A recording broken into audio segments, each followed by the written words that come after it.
जी हाँ, तो गाजा विध्वंस की 25 बड़ी खबरें आपने देखी और इस वक्त गाजा पट्टी पर एक तरफ बमवर्षा का सिलसिला जारी है। बड़े पैमाने पर ग्राउंड ऑपरेशन चलाए जाने की जा रही है तैयारी और हमास वर्सेस इजराइल की ये जंग बहुत बड़ा रूप लेती हुई नजर आ रही है। अमेरिका का रुख बहुत अहम है। बाइडेन ने कसम खा ली है कि हमास का खात्मा करके रहेंगे।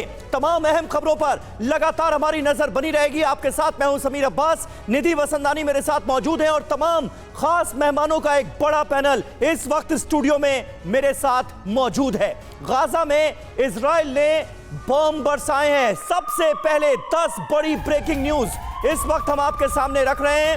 इजराइल की तरफ से गाजा में बम बरसाए गए हैं। हमले की ताजा तस्वीरें सामने आई हैं। ये देखिए, ये हमले के बाद की तस्वीरें हैं। गाजा पट्टी पर बम वर्षा का सिलसिला लगातार जारी है।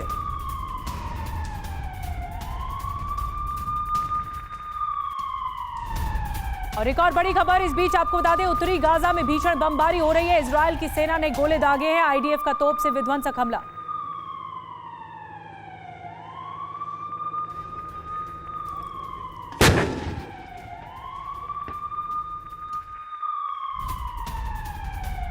और एक बार फिर सामने आया हमास के लड़ाकों का वहशीपन। हमास लड़ाकों ने क्रूरता की हदें पार की। 7 अक्टूबर के वीडियो में दिखी क्रूरता सामने आई। हमास की क्रूरता की तस्वीरें ये उस वक्त की तस्वीरें हैं जब हमास के लड़ाके इजराइल के अंदर दाखिल हो चुके थे। 7 अक्टूबर का वो काला दिन इजराइल के लिए, जब हमास के लड़ाके लगातार जगह जगह हमला करते दिख रहे थे। ओफाकिम में कत्लेआम की बहुत भयावह तस्वीरें सामने आई हैं। घर में घुसकर बेकसूर लोगों को गोलियों से भून दिया गया। बुजुर्ग, नौजवान, बच्चों, सब पर गोलियों की बौछार कर दी गई।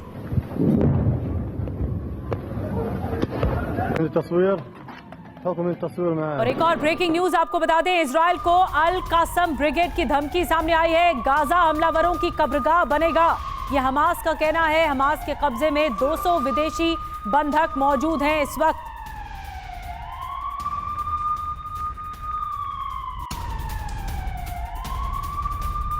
और हमले के बाद बदली गाजा की सूरत। हमले के बाद खंडहर नजर आ रहा है। गाजा पट्टी पर लगातार हमलों का सिलसिला जारी है। इजराइल की तरफ से की जा रही है स्ट्राइक और जो ताजा तस्वीरें सामने आई हैं गाजा पट्टी से, वो दिल दहला देने वाली नजर आ रही हैं। आप जिधर भी देखेंगे, जहां तक आपकी नजरें जाएंगी, सिर्फ और सिर्फ खंडहर और मलबा नजर आएगा। तमाम बड़ी बड़ी इमारतें जमींदोज हो चुकी हैं गाजा पट्टी के अंदर। हमले के बाद की ये पहली तस्वीरें सामने आई। जी हां, अमेरिका का रोल बहुत अहम है। बाइडेन कसम खा चुके हैं कि हमास को खत्म करके रहेंगे और हमास फिलिस्तीनियों का प्रतिनिधित्व नहीं करता, यह भी उनकी तरफ से दोहराया गया है। यही बात फिलिस्तीन के राष्ट्रपति महमूद अब्बास की तरफ से भी कही गई थी। और देखिए, इजराइल हमास जंग में जो लोग शांति के पक्षधर हैं, उनके लिए अच्छी खबर तो नहीं है। वैसे तो बड़े नेताओं में लगातार बातचीत और मीटिंग्स हो रही है, लेकिन ऐसा कुछ भी ठोस नजर नहीं आ रहा जिससे लगे कि ये युद्ध रुक सकता है। बिल्कुल समीर, और अलबत्ता पिछले 24 घंटे के कई डेवलपमेंट्स आपको बता देते हैं कि क्या कुछ हुआ है। महायुद्ध का खतरा पहले से ही बढ़ गया है। आइए उन संकेतों पर नजर डालते हैं जो खतरनाक इशारे कर रहे हैं। वो संकेत क्या है, समीर बता रहे हैं। बिल्कुल, महायुद्ध के 7 पक्के संकेत। सबसे पहले समझ लीजिए, जो डेवलपमेंट हो रहा है उस पर लगातार हमारी नजर बनी हुई है और ये डेवलपमेंट 7 पक्के संकेत देते हुए नजर आते हैं। गाजा पर अटैक, महायुद्ध के 7 पक्के संकेत। गाजा पर अटैक अभी भी जारी है। ये है पहला संकेत, हमले रुके नहीं हैं। इजराइल पर खतरा देखिए पहले से ज्यादा है। इजराइल पर जो खतरा है वो भी कम नहीं हुआ है। नागरिकों के लिए जबरदस्त त्रासदी साफ तौर पर नजर आ रही है, ये भी पहले से ज्यादा हुई है। तो ये एक बड़ा संकेत। दूसरी तरफ बंधकों की रिहाई का जहां तक सवाल है, ये अभी भी अधर में नजर आ रही है। बंधकों की रिहाई कैसे संभव होगी कोई नहीं जानता और हमास की कैद से उन्हें छुड़वाना भी बहुत बड़ी चुनौती है आईडीएफ के सामने। देशों की गोलबंदी ये पहले से और गहराती हुई नजर आ रही है, पहले से और गहरी हुई है। 2 गुट साफ तौर पर अब नजर आते हैं। तो कुल मिलाकर अगर देखिए ईरान की एंट्री की बात की जाए तो इसके जरूर पक्के संकेत मिलते दिखते हैं, क्योंकि ईरान का इन्वॉल्वमेंट बहुत बड़े तौर पर सामने आ रहा है। अब बाकी देशों की एंट्री का जहां तक सवाल है, इसकी तैयारी पूरी है और खास करके अमेरिका का रोल बहुत बड़ा नजर आता है। अमेरिकी राष्ट्रपति इजराइल पहुंच रहे हैं और फिर इजराइल के बाद वो कहां जा रहे हैं? जॉर्डन। वहां पर फिलिस्तीन के राष्ट्रपति से मिलेंगे, मिस्र के राष्ट्रपति उनके साथ होंगे। तो सबसे मुलाकात करके एक गोलबंदी तो साफ तौर पर नजर आती ही है। निधि, बिल्कुल गोलबंदी नजर आती है और कई मायनों में ये दौरा बहुत खास रहने वाला है। जो बाइडेन का आगे की रणनीति भी तय होगी, कूटनीति भी तय होगी। एक बड़ी खबर है, जल्दी से बता दें, गाजा में बंधक लड़की का वीडियो आया सामने। हमास के पास गाजा में बंधक लड़की का वीडियो बताया जा रहा है। जख्मी लड़की ने अपना हाल बताया है इस वीडियो में। जल्द से जल्द घर वापसी की गुहार भी इस वीडियो में इस लड़की की ओर से लगाई गई है। हमास ने जारी किया है लड़की का वीडियो। हमास के कब्जे में है ये लड़की। ये जो हमास ने वीडियो जारी किया है, इस वीडियो के जारी होने के बाद कई सवाल उठ रहे हैं कि हमास की कई रणनीति ये तो नहीं कि अपने शिकंजे में फांस कर और बड़े बड़े वार करना, कहीं ऐसा तो नहीं? बिल्कुल यही। अभी देखिए, अभी तक हमास ने न कोई वीडियो ऐसे दिखाया नहीं था, सिर्फ वो बोल रहे थे कि इतने उनके पास बंधक बने हुए हैं। उन्होंने यहाँ तक कहा कि उनके पास रणनीति है कि कैसे इन बंधकों के बदले अपने बंधक छुड़ाएंगे जो वहाँ जेलों में हैं। उन्होंने यहाँ तक कहा है कि जितने जेल हैं इजराइल में वो सारे खाली कराएंगे। और अब जो है, इन्होंने जब देखा कि पूरी दुनिया में इनकी क्रूरता और बर्बरता के बारे में बात हो रही है, दिखाया जा रहा है, इतने वीडियोज आ गए, तब ये लेके आए हैं दिखाने के लिए। और बिल्कुल वो सही, आपने 11वें दिन, युद्ध के 11वें दिन दिखाया। बिल्कुल 11वें दिन, और पूरी स्क्रिप्ट अपनी पढ़ाई उन्होंने जो उस लड़की के को बोला बताने के लिए। आप देखिए कितनी चोट लगी है उसको। और वही जो आप लोगों ने पहले एक वीडियो दिखा रहे थे कि जब वो कैसे म्यूजिक फेस्टिवल में वो खुद की सेल्फी ले रही थी, तो कितना फर्क है। कि आपने बिल्कुल सही कहा। त्रिपाठी साहब, अगर मैं आपसे थोड़ा ये पूछूं नक्शे के सहारे, तो ये अभी ग्राउंड असॉल्ट हो चुका है नॉर्थ गाजा में। अगर आप आ सकें इधर या पॉइंटर के सहारे बता सकें, तो ये ग्राउंड असॉल्ट जो है ये हो चुका है और ये अब आगे बढ़ा जा रहा है साउथ गाजा की तरफ। ये देखिए, अगर आप यहाँ दिखा सकें, ये पॉइंटर के सहारे आप ले सकते हैं जी। देखिए, ये असॉल्ट में अभी पूरी तरह शुरुआत तो नहीं हुई है, लेकिन जो आपने ये दिखाया यहाँ पर कि यहाँ पर इन्होंने अपनी इन्फेंट्री, टैंक्स और जो है गन्स जमा कर रखी हैं। मेन जो अभी चल रहा है वो मिसाइल और गन से इन्होंने अपने रॉकेट्स और एम्यूनिशन दाग रहे हैं। और रूम से ये ब्रिगेडियर त्रिपाठी इस वक्त हमें बता रहे हैं कि किस तरह से गाजा पट्टी में जो बड़ा ऑपरेशन है उसे अंजाम दिया जाना है हमारे स्ट्रेटेजिक वॉर रूम से। हमास के हेडक्वार्टर पर इजराइल का हमला हो गया है। एयर स्ट्राइक में हमास का कमांडर मारा गया। इजरायली हमले में बिल्डिंग पूरी तरह से तबाह हो गई है। हमास की फंडिंग करने वाले बैंक पर भी हमला किया गया है। ये इस वक्त की एक और बड़ी खबर आपके सामने है। हमास का जो हेडक्वार्टर है उसको तबाह कर दिया गया है। एयर स्ट्राइक में हमास का एक बड़ा कमांडर मारा गया, ये भी जानकारी सामने आ रही है। पहले ही 7 बड़े कमांडर्स का सफाया किया जा चुका है। इजरायली हमले में बिल्डिंग देखिए कैसे पूरी तरह से तबाह हो गई। इसके अलावा खबर यह भी है कि हमास की फंडिंग करने वाला एक बैंक, उस पर भी हमला हुआ है, उसकी बिल्डिंग को भी जमींदोज किया गया है। और इस बीच एक और बड़ी खबर आ रही है। इजरायली आर्मी का बड़ा बयान सामने आ गया है। बीती रात हमास के 200 ठिकानों पर हमला किया गया है। इजरायल की आर्मी की तरफ से गाजा पट्टी में हमास के ठिकानों पर अटैक किया गया है।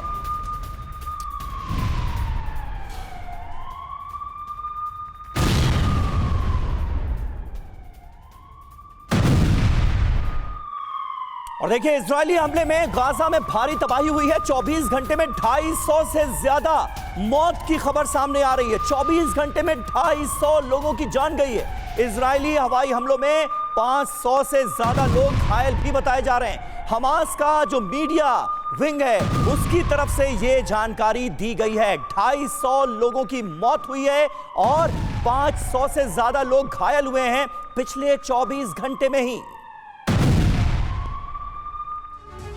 और आइए देखते हैं कि गाजा में पिछले 10 दिन में कितनी तबाही मची है। 24 घंटे में गाजा में कैसे बड़े पैमाने पर तबाही हुई है, ये तस्वीरें इसकी गवाह हैं। लगातार एयर स्ट्राइक का सिलसिला गाजा पट्टी पर जारी है। ये वो इलाका है जो दुनिया का सबसे डेंस पॉपुलेशन वाला इलाका है। मौत देखिए, कम से कम 254 लोगों की जान गई है और 560 से ज्यादा लोग घायल बताए जा रहे हैं, जिन्हें अलग अलग अस्पतालों में पहुंचाया गया। अस्पतालों की हालत क्या है, ये भी आप जो तमाम वीडियोस गाजा पट्टी से आ रहे हैं उनमें देख ही रहे हैं। 10 दिन में गाजा में तबाही की देखिए, ये बड़ा आंकड़ा हमारे सामने है। 2778 लोगों की मौत हुई है, 9938 लोग घायल बताए जा रहे हैं। मुमकिन है इसमें हमास के लड़ाके भी शामिल हों, लेकिन भारी संख्या में आम नागरिक भी इफेक्टेड हुए हैं, उनकी भी जान गई है, वो भी घायल हुए हैं। रिहायशी बिल्डिंग पूरी तरह से ध्वस्त। पिछले 10 दिन में 3731, अंदाजा लगाइए पूरा गाजा पट्टी इस वक्त कैसे खंडहर में तब्दील हो चुका है, खास करके नॉर्थ गाजा। बुरी तरह जो क्षतिग्रस्त बिल्डिंग है उनकी संख्या 10,000 से ज्यादा है। 10,000 से ज्यादा नॉर्थ गाजा में अपने घर बार छोड़कर लोग साउथ गाजा की तरफ कूच कर चुके हैं। बुरी तरह से क्षतिग्रस्त स्कूल जो हैं वो 18 हैं, यानी स्कूल हो, अस्पताल हो, रिहायशी इमारतें हो, सभी इफेक्टेड हुई हैं और भारी संख्या में इमारतें गाजा पट्टी में जमींदोज हुई हैं। हमारे साथ तमाम खास मेहमान मौजूद हैं। प्रोफेसर अमिताभ, क्या कोई सलूशन दूर दूर तक नजर आता है क्या? फिलिस्तीन के राष्ट्रपति भी कह चुके हैं कि हमास जो आम फिलिस्तीनी हैं उनको रिप्रेजेंट नहीं करता, उनका प्रतिनिधित्व नहीं करता। यही बात अमेरिका भी कहता हुआ नजर आ रहा है। लेकिन यह गाजा पट्टी के लोगों की बदकिस्मती ही तो कही जाएगी कि हो ना हो, वो माने या ना माने, लेकिन उन्हें रिप्रेजेंट तो हमास ही कर रहा है और हमास की कारगुजारियों का खामियाजा उन्हें भुगतना पड़ रहा है। बिल्कुल समीर, देखिए, किसी को डिनाई कर देने से कि हमास को वो नहीं मानते हैं, वो हमास खत्म नहीं हो जाता है। महमूद अब्बास को खुद पैलेस्टीनियन अथॉरिटी के एरिया में, वेस्ट बैंक में, उनको नहीं माना जाता है प्रेसिडेंट है। 16 साल से चुनाव नहीं हुए, 81 साल के हैं, तो वो तो खुद रिप्रेजेंट नहीं करते हैं। हमास बहुत बड़ा फोर्स वेस्ट बैंक में है, महमूद अब्बास तो कहेंगे नहीं। लेकिन प्रॉब्लम यह भी है कि हमास एक क्रूर संस्था है जिसके लड़ाके, जितनी विभत्स दृश्य देखा है हमने, उसको देख के लग रहा है कि इनमें कहीं मानवीयता का कोई असर छोड़ा नहीं है भगवान ने या ईश्वर ने, जो कहे उनको। लेकिन सबसे इंपॉर्टेंट ये बात है कि अभी जो हॉस्टेजेस बंदी हैं, जो आप देख रहे हैं, एंथनी ब्लिंकन जो इजराइल के फॉरेन मिनिस्टर बन के पूरे रीजन में घूम रहे हैं। आमतौर पर आप देखेंगे कि रूस में जब हो रहा था, जब रूस यूक्रेन युद्ध शुरू हो रहा था, सर्गेई लैवरोव वहां के फॉरेन मिनिस्टर घूम रहे थे। यहां इजराइल का रिप्रेजेंट एंथनी ब्लिंकन कर रहे हैं और उसके बाद अब बाइडेन साहब कल आने वाले हैं। तो आप इमेजिन कर सकते हैं इजराइल की क्या भूमिका होगी। सारा कॉन्सेंट्रेशन इस समय युद्धबंदियों को छुड़ाना है या हॉस्टेजेस को। बिल्कुल, ये बहुत बड़ी बात है प्रोफेसर अमिताभ कि अमेरिका का खुलेआम साथ मिल रहा है। और बड़ी खबर इस बीच बता दें, इजराइल दौरे से पहले अमेरिकी राष्ट्रपति जो बाइडेन का ट्वीट आ गया है, हमास के सामने एकजुटता दिखाने के लिए इजराइल की यात्रा करूंगा, ये कहना है जो बाइडेन का। देखिए, ये ट्वीट आ गया है और कल ये बहुत महत्वपूर्ण यात्रा होने वाली है। इससे पहले हमने एंथनी ब्लिंकन को देखा इजराइल की सड़कों पर, अब जो बाइडेन होंगे। फिलिस्तीनियों के अधिकार के लिए नहीं लड़ रहा हमास, ये भी कहा गया है इस ट्वीट में। और वहीं अहम खबर है, इजराइल से फिर जॉर्डन पहुंचे ब्लिंकन ने 6 अरब देशों से बात की है। इजराइल के मुद्दे पर राय मशवरा किया जा रहा है, तो एंटनी ब्लिंकन की भूमिका यहां पर अहम नजर आ रही है। 6 अरब देशों से बात करने की जिम्मेदारी जो बाइडेन की तरफ से उन्हें दी गई है और जो बाइडेन भी कल इजराइल पहुंच रहे हैं और इस बीच इजराइल से जॉर्डन पहुंच गए हैं। एक बार फिर ब्लिंकन, वो जॉर्डन जहां पर जो बाइडेन के भी कई राष्ट्राध्यक्षों से अहम बातचीत होनी है, राय मशवरा होना है। आइए अब आपको दिखाते हैं कि अमेरिकी विदेश मंत्री किस तरह से जोर शोर से बाइडेन के मिशन में जुटे हुए हैं। बाइडेन के मिशन पर ब्लिंकन, ये देखिए, 4 दिन में 7 देशों का दौरा एंटनी ब्लिंकन ने किया है। 3 देशों में 2 बार का दौरा, वो बार बार इजराइल पहुंच रहे हैं और उसके बाद फिर जॉर्डन के थ्रू अरब देशों से संवाद स्थापित करने की कोशिश कर रहे हैं। मकसद क्या है? विश्व युद्ध का रोकना। इस जंग का दायरा बड़े पैमाने पर फैलता हुआ नजर आ रहा है और कहीं यह विश्व युद्ध में तब्दील ना हो जाए, यह पहली मंशा नजर आती है। गाजा से बंधकों की रिहाई, जो कि इजराइल के सामने बहुत बड़ी चुनौती है। इजराइल फिलिस्तीन में शांति जो मौजूदा अगर हम वक्त को एनालाइज करें तो दूर दूर तक जिसकी उम्मीद नजर नहीं आ रही, लेकिन मकसद यही 3 है। कहां गए ब्लिंकन, ये देखिए इजराइल वो पहुंचते हैं, इसके बाद जॉर्डन, बहरीन, कतर, मिस्र, सऊदी अरब और संयुक्त अरब अमीरात यानी UAE, इन तमाम मुल्कों का दौरा लगातार एंटनी ब्लिंकन कर रहे हैं।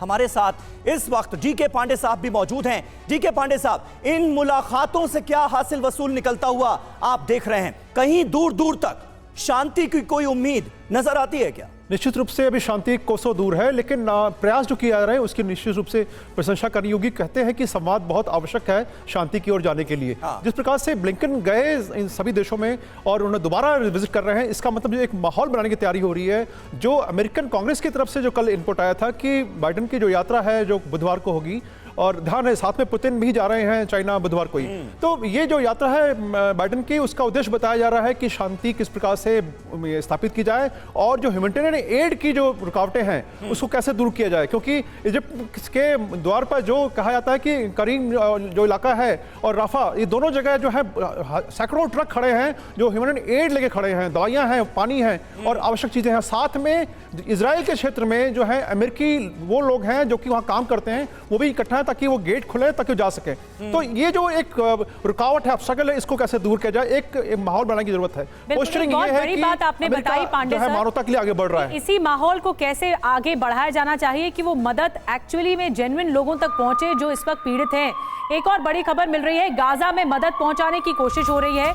मानवीय मदद गाजा के लिए रवाना कर दी गई है, इजिप्ट से, मिस्र से रवाना की गई है। गाजा में जरूरी चीजों की भारी किल्लत इस वक्त हो रही है और न सिर्फ किल्लत बल्कि लोग त्राहिमाम कर रहे हैं। जो लोग भी बच गए हैं, जो लोग पलायन कर रहे हैं नॉर्थ गाजा से साउथ गाजा, उन लोगों के लिए संकट बहुत बड़ा है। पानी, बिजली, खाना, ये 3 मूलभूत सुविधाएं जो अब धीरे धीरे एड पहुंच रही है मिडिल ईस्ट से, जो कि मिस्र बहुत महत्वपूर्ण देश है, यहाँ से मिस्र से पहुंच रही है मदद। ये देखिए आप ट्रक्स देख रहे हैं जाते हुए, ये लोडेड ट्रक्स हैं जो कि खाना और जो मूलभूत सुविधाएं हैं वो लोगों तक पहुंचा रहे हैं।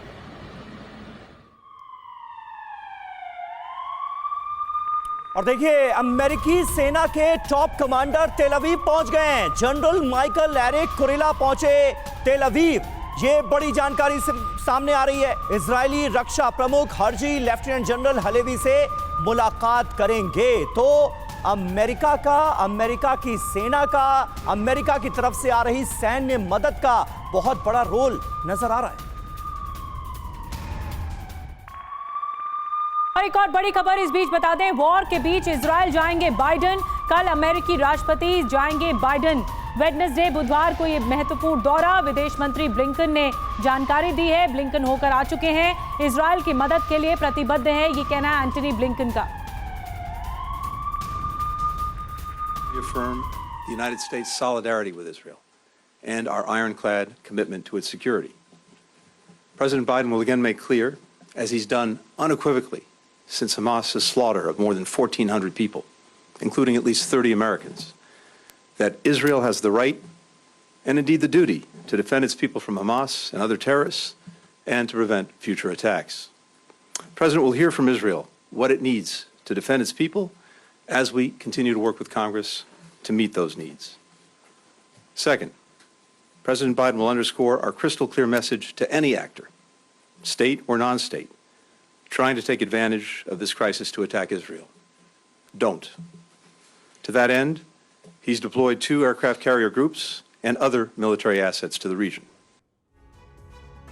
देखिए हमास ने इजराइल पर जो हमला किया था उसमें 30 अमेरिकी नागरिकों की भी जान गई थी। 13 अमेरिकी नागरिक अभी भी हमास की कैद में बंधक हैं। अमेरिका का बहुत बड़ा रोल यहां पर नजर आ रहा है। अमेरिका यही वजह है कि बहुत चिंतित है, हालात बेहतर हो इसके लिए कोशिशें भी की जा रही हैं उसकी तरफ से। आइए देखते हैं कि अपने दौरे को लेकर जो बाइडेन ने और क्या कुछ कहा है। इजराइल दौरे से पहले बोले बाइडेन, क्या कह रहे हैं? बुधवार को मैं इजराइल दौरे पर हूं, यानी कल वो पहुंच रहे हैं इजराइल। मेरा ये दौरा इजराइल के साथ पूरी एकजुटता के लिए है, यानी इजराइल के साथ चट्टान की तरह खड़ा है अमेरिका। एक तो ये बताने की कोशिश है, दूसरा मेरा ये दौरा हमास के बर्बर आतंकी हमले के मद्देनजर है।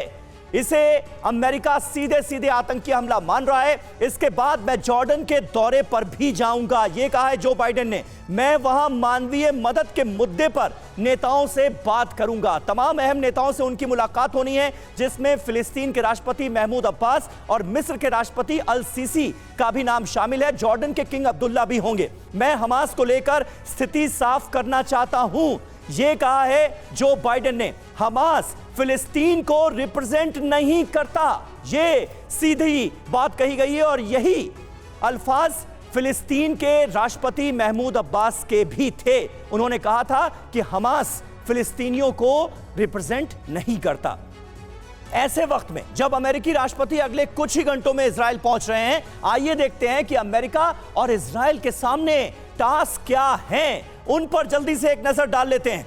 कल इजराइल में बाइडेन, इजराइल की चुनौती अपने नागरिकों की रक्षा करना, यह सबसे बड़ी चुनौती है, क्योंकि हमलों का सिलसिला अभी रुका नहीं है। भले ही इनकी रफ्तार कम हुई हो, लेकिन अभी भी हमले हो रहे हैं इजराइल पर। भविष्य के हमलों को रोकना, दोबारा ऐसे हमले ना हो, इनकी पुनरावृत्ति ना हो। हमास को सबक सिखाना, ऐसा सबक सिखाना कि दोबारा इस तरह के हमले के बारे में वो सोचे भी ना। बंधकों को सुरक्षित छुड़वाना, तकरीबन 200 बंधक इस वक्त हमास की कैद में हैं। तीसरे देश की दखल रोकना, यह भी एक लक्ष्य है। खास तौर से ईरान पर नजर रखना। वो ईरान जो कि हमास का सपोर्ट करता दिखता है, हमास के साथ नजर आता है और हिजबुल्लाह को भी सपोर्ट करता है। सिविलियन को हो रहे नुकसान को रोकना, यह निश्चित तौर पर लक्ष्य होगा। जरूरतमंदों की मदद सुनिश्चित कराना, यह भी अमेरिका का एक लक्ष्य होगा। तो निधि, कुल मिलाकर इजराइल इस वक्त क्या सोच रहा है, क्या कर रहा है, मकसद क्या है और अमेरिका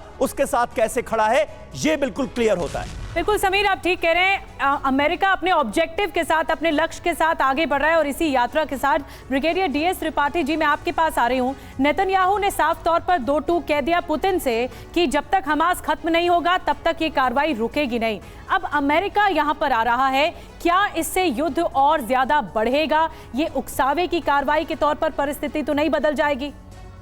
देखिए निधि, दो चीजें बहुत इंपॉर्टेंट है अभी जो आपने बताया, उसके अमेरिका और इजराइल और बाकी जो अरब देश हैं उनको लेकर के। पहला, नेतन्याहू और अमेरिका दोनों चाहते हैं हमास का खात्मा, और अरब देश जितने भी हैं प्लस अमेरिका भी चाहता है कि जो कॉमन नॉर्मल नागरिक हैं, पैलेस्टीनियंस हैं, उनको तकलीफ परेशानी नहीं हो। और इसके लिए चक्रव्यूह, पहले सुरक्षा चक्रव्यूह अमेरिका ने बना लिए। आप देखिए पूरा जो मेडिटेरियन का इलाका है, इधर जो है ये तो पूरा उन्होंने अपनी फ्लीट दो जो एयरक्राफ्ट कैरियर वहाँ ले आए हैं। और उसके अलावा 12 देशों में, आज की तारीख में 12 देश जो अरब के हैं उसमें अमेरिका की जो आर्मी है उसकी प्रेजेंस है वहां पर। तीसरी चीज देखिए, बहुत सोचने की बात है, अभी आपने बताया कि 3000 से ऊपर लोग मारे गए गाजा में, लेकिन कितने हमास के लोग मारे गए अभी तक खबर नहीं है। इसमें 40,000 लड़ाके हैं हमास के। ये कितनी जल्दी खत्म हो पाएंगे? अगर इजराइल चाहता है खत्म करना तो इतनी जल्दी ये खत्म नहीं हो पाएंगे।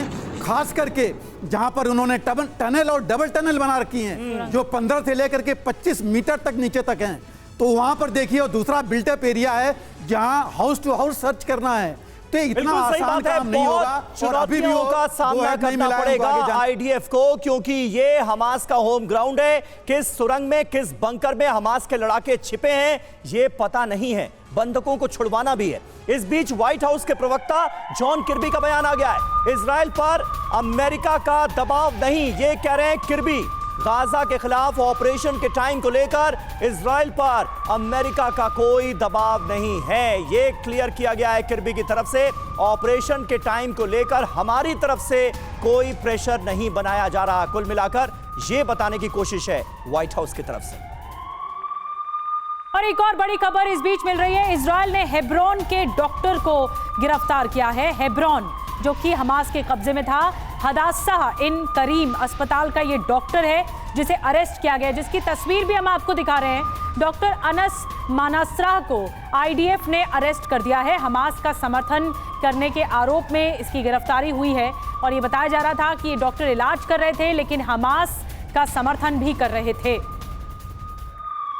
और देखिए, इजराइल को अल कस्साम ब्रिगेड जो कि मिलिट्री विंग है हमास की, उसकी तरफ से धमकी मिली है। गाजा हमलावरों की कब्रगाह बन जाएगा, ये कहा है हमास ने।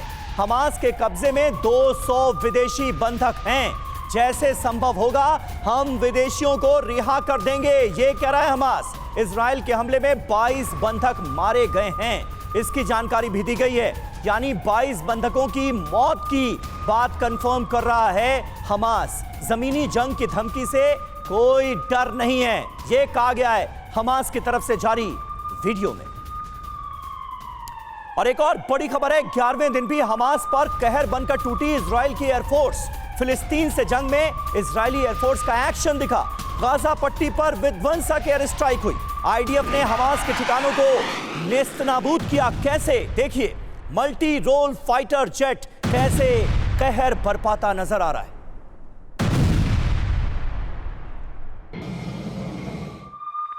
तो एक के बाद एक बड़ी खबरें इस वक्त सामने आ रही हैं। इजराइल पर मिसाइल से हमला हुआ। एक और बड़ी खबर, इजरायली सैन्य ठिकानों को निशाना बनाया गया है।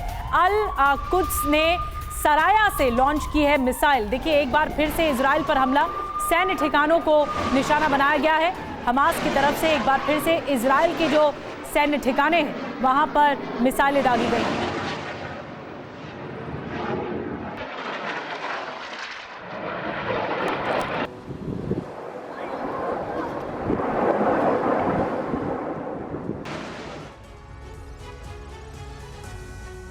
तो देखिए सीरिया, लेबनान, ईरान और साथ ही साथ बाकी अरब मुल्क, इसके अलावा वो अमेरिका जो इजराइल के साथ खड़ा है, सबकी अपनी अपनी भूमिका है। उधर व्लादिमीर पुतिन भी शी जिनपिंग से मिल रहे हैं।